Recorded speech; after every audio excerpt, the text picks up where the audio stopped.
Cordial saludo a todos. Un día más, con la gracia del Señor, proseguimos el comentario del Catecismo de nuestra Madre la Iglesia. Estamos en la explicación del sacramento de la Eucaristía y dentro de este sacramento ya estamos en la parte final, en la explicación de la Eucaristía como banquete pascual.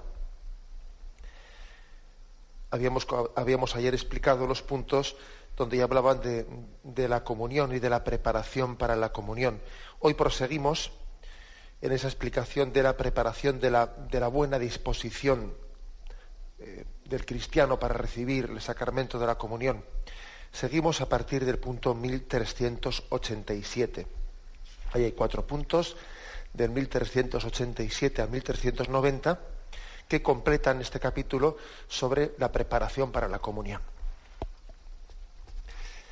Para prepararse convenientemente a recibir este sacramento, dice el primero de los puntos, los fieles deben observar el ayuno prescrito por la Iglesia, canon del Código de Derecho Canónico 919. Por la actitud corporal, gestos, vestido, se manifiesta el respeto, la solemnidad, el gozo de ese momento que en Cristo se hace nuestro huésped. Por lo tanto, aquí, en primer lugar, se nos habla del ayuno eucarístico. Se cita el punto 919 del Código de Derecho Canónico, que dice así exactamente: quien vaya a recibir la Santísima Eucaristía ha de abstenerse de tomar cualquier alimento y bebida, al menos desde 1 hora antes de la Sagrada Comunión, a excepción solo del agua y de las medicinas.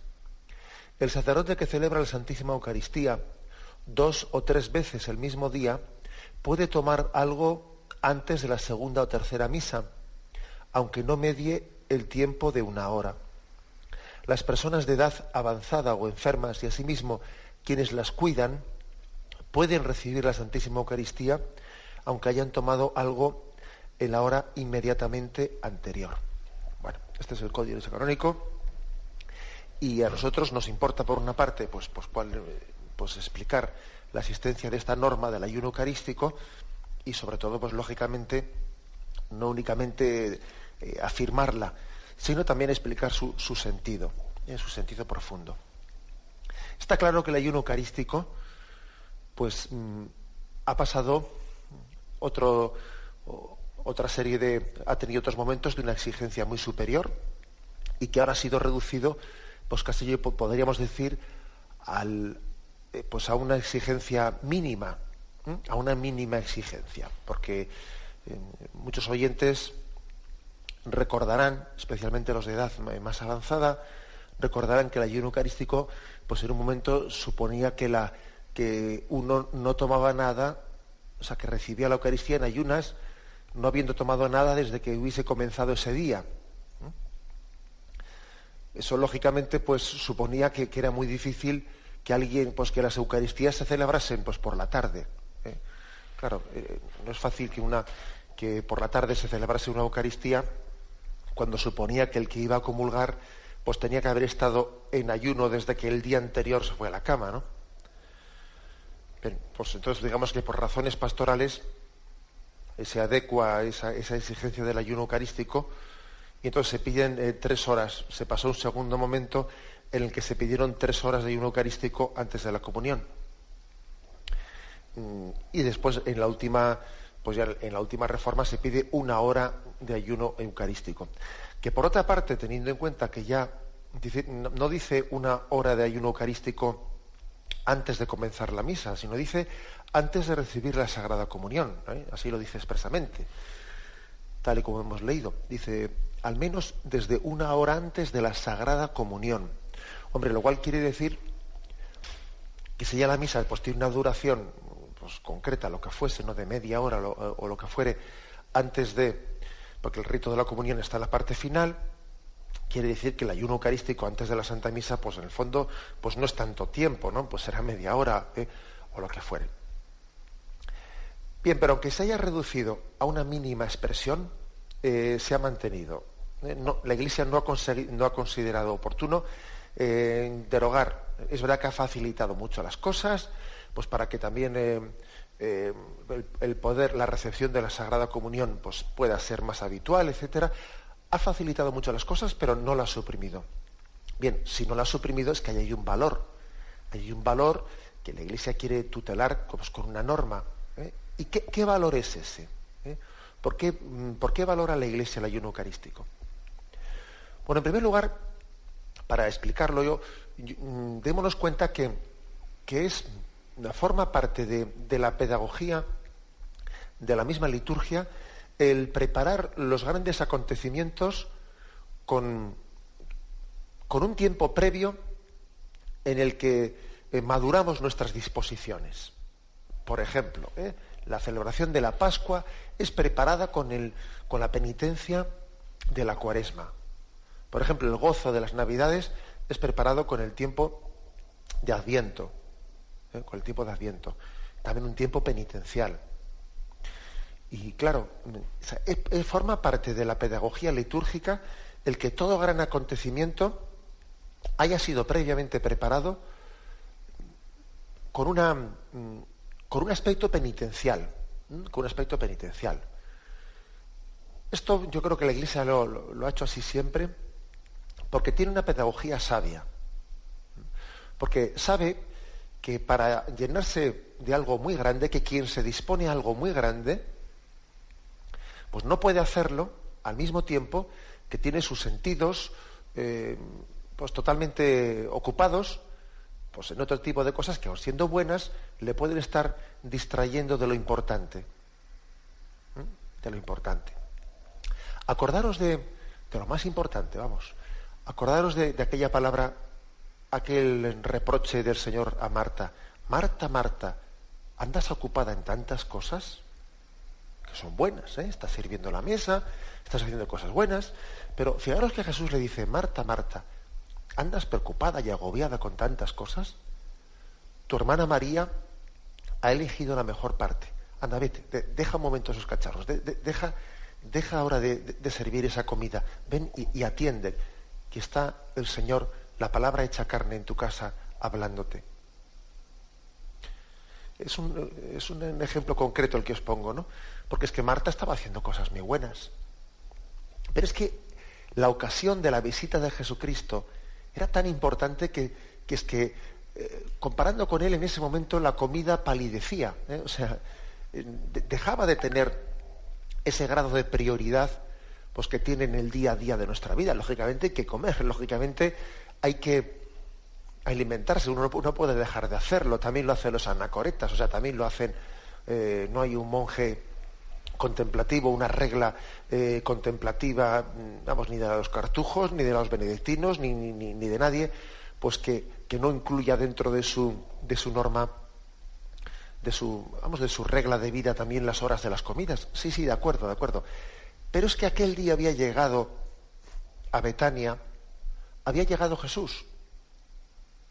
Y ante esa visita, pues los quehaceres del día a día palidecían, no tenían ese grado de prioridad que tienen en el día a día, en la rutina diaria. Y entonces por eso Jesús le reprocha a Marta, mira Marta, ¿andas preocupada con tantas cosas? No te digo que sean malas, pero tu hermana María ha elegido la mejor parte. Deja un momento los cacharros, ven y siéntate aquí. Es la conciencia, es como subrayar la conciencia de que las cosas principales, las cosas que son en las que somos conscientes de que se está resumiendo todo el tesoro de Dios, pues cuando son estimadas, cuando son apreciadas, lo lógico es que de nosotros brote también un signo de renunciar a lo secundario por mantener más atención a lo prioritario. Así, o sea, no es ningún desprecio de la comida, no, sencillamente es caer en cuenta de decir, mira, si yo voy a disponerme a recibir al Rey de Reyes, al Señor de los Señores, pues lo lógico es que yo me prepare a ello, incluso prescindiendo, ayunando de otras cosas buenas de las cuales en esta ocasión debo de saber prescindir para caer más en cuenta, para tomar más conciencia de que voy a recibir al que contiene en sí todo deleite. Dice esa invocación eucarística, ¿no?, que hacemos en el momento de la adoración: nos diste el pan del cielo que contiene en sí todo deleite. Claro, y uno subraya mucho la verdad, esa verdad de ese principio, de esa antífona de adoración. Nos diste el pan del cielo que contiene en sí todo deleite, lo subraya mucho cuando también hace un ayuno eucarístico para gustar más de ese gran banquete. Si uno tiene los sentidos absolutamente satisfechos, luego no tiene la debida atención para recibir eso. ¿Vais a permitir un ejemplo? Que yo entiendo que todo ejemplo pues hay que cogerlo pues en la medida en que ayude, no se puede aplicar literalmente, ¿no? Pero los cazadores tienen costumbre de que cuando llevan a sus perros de caza bien entrenados, los llevan a hacer una cacería, los llevan al monte, ellos tienen la costumbre de no pegarles un banquete a sus perros antes de comenzar la cacería. Porque si tú a tu perro de caza le pegas un banquetazo antes de comenzar la cacería, ya te digo yo después qué espabilado va a andar para ir a por la perdiz. También el que el perro tenga una cierta hambre, bueno, va a estar muerto de hambre el pobre, que si no, no corre, ¿no? Pero el hecho de que el perro tiene una cierta hambre todavía agudiza el sentido suyo de caza. Está más atento a eso que está buscando. Como lo tengas allí cebado, como le acabas de pegar allí, si le has puesto ahí 3 chuletas para que coman, para rato después va a andar espabilado pues buscando la perdiz, ¿no? En plena cacería. No tiene los sentidos agudizados. Bueno, pues aplicando este ejemplo, también este ha sido tradicionalmente el sentido del ayuno. El sentido del ayuno ha sido el subrayar, el tener nuestros sentidos espirituales bien dispuestos, atentos. Es que si nuestros sentidos corporales están saturados, luego lo que no podemos pretender es que los sentidos espirituales estén agudizados. Esto es así, o sea, los sentidos corporales conviene que estén también dentro de una pedagogía de ayuno. Si no, después los sentidos espirituales están lentos, están torpes, ¿no? Uno no tiene deseo y hambre de Dios. Es que el ser humano, que es cuerpo, que es alma, que es corpóreo y es espiritual, pues tiene condicionamientos corporales, ¿no? Tiene condicionamientos espirituales. Y claro que lo corpóreo también afecta a lo espiritual. Claro que afecta. Porque no hay en nosotros una especie de frontera artificialmente establecida en la que se distingue lo corporal y lo espiritual. No, lo corpóreo afecta a lo espiritual. Claro que puede afectar, claro que afecta de hecho. De hecho, quien está demasiado saciado, pues corporalmente, pues no tendrá el grado de agudeza y de espiritual que debe de tener. Esto que estoy explicando se aplica al tema del ayuno eucarístico, pero lo supera, claro, es un tipo de afirmación que se puede, hago referencia a ella, pues en una explicación de conjunto de lo que es la vida espiritual. Demasiado saciado, demasiado cómodo, pues ya te digo yo que después eso espiritualmente va a afectar mucho. Baste recordar también que todos sabemos que esta sociedad del bienestar, pues hace mucho daño a la vida espiritual. Demasiado cómodo, demasiado saciado, cuando los sentidos corporales, ¿no?, pues son satisfechos de una manera pues excesiva, pues eso nos deja torpes espiritualmente, nos deja torpes. Es decir, uno tiene que ayunar, por ejemplo, también ser capaz de hacer un ayuno en su vista, para poder prepararse a ver al Señor. Eso lo decía San Juan de la Cruz, ¿no? Quien está totalmente volcado con todo tipo de curiosidades por aquí, curiosidades por allá, que tienen la vista desparramada en todo tipo de curiosidades, no tiene después su vista espiritual, no está esperando y gozando ver al Señor presente en las cosas, sino únicamente, pues es que es carne de cañón de revistas del corazón y de bobadas que lo que le hacen es, le están atrayendo su deseo, le están consumiendo, le están gastando el deseo que él tiene, pues de conocer la verdad, y después, cuando deja todo ese mundo de curiosidades, después no tiene deseo de ver a Dios. Cuando uno pues está todo el día oyendo chismes, pues después no está hambriento de la palabra. Cuando uno está todo el día comiendo y su única ambición pues es que tiene una tendencia a la gula y está todo el día con esa obsesión y ansiedad de comer, luego después también su hambre de Dios también se resiente, porque tiene menos hambre del Espíritu, ¿no? Del Espíritu Santo. Es que lo corporal afecta a lo espiritual. Porque nosotros porque somos un todo unido. La Iglesia siempre ha tenido conciencia de eso. Y por eso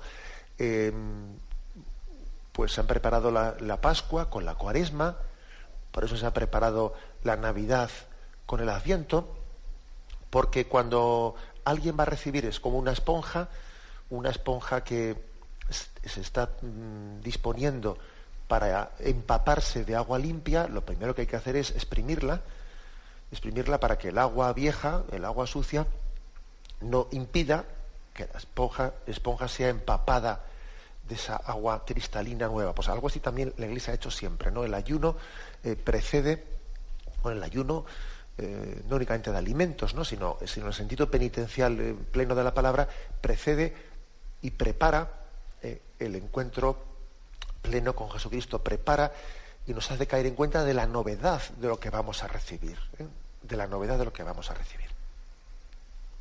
Aunque a veces esto quede un poco más ocultado. Por ejemplo, con el tema del Adviento está bastante claro pues que el consumismo en medio del cual se celebra las Navidades hace que el tiempo de Adviento pase desapercibido.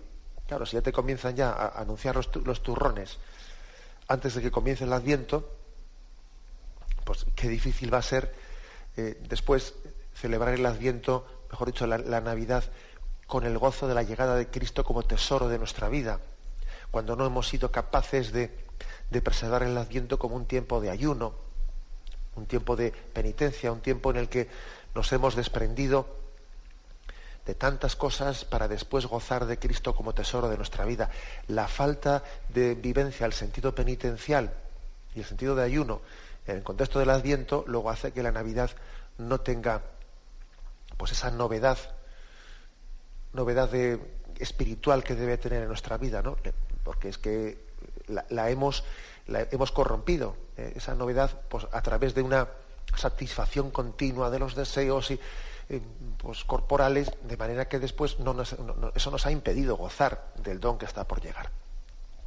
Bien, esta pedagogía, pues, en esta pedagogía litúrgico, espiritual, etcétera, se inserta también el precepto del ayuno eucarístico. Con la bendición de Dios Todopoderoso, Padre, Hijo y Espíritu Santo, descienda sobre vosotros. Alabado sea Jesucristo.